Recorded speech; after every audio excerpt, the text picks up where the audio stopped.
ఈ మధ్య కాలంలో భారత క్రికెటర్ పృథ్వీ షా గురించి జరిగినంత చర్చ మరే ఆటగాడి గురించి జరగలేదు.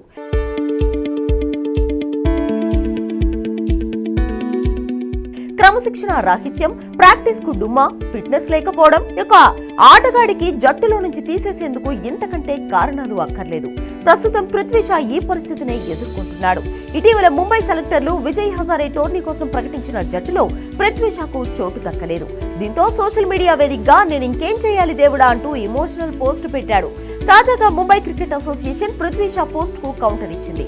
ఎంసీఏ అధికారి ఒకరు పృథ్వీ షాను జట్టులో నుంచి ఎందుకు తొలగించిందో చెప్పుకొచ్చాడు.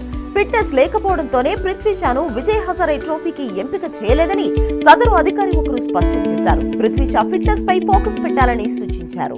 అతన్ని చూస్తేనే ఆటకు పనికిరాడని అందరికీ అర్థమవుతుందని వ్యాఖ్యానించారు. పృథ్వీ షాను విజయ్ హజారే ట్రోఫీకి ఎంపిక చేయకపోవడానికి అతని ఫిట్నెస్ ప్రధాన కారణమని తేల్చేశారు.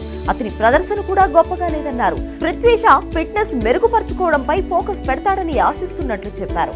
అతని ప్రతిభ గురించి అందరికీ తెలిసిందేనని, తన కెరీర్ ను తానే నాశనం చేసుకుంటున్నాడంటూ అభిప్రాయపడ్డారు. పృథ్వీ షా చేసే హార్డ్ వర్క్ పై అతని రీఎంట్రీ ఆధారపడి ఉందని సదరు అధికారి స్పష్టం చేశారు.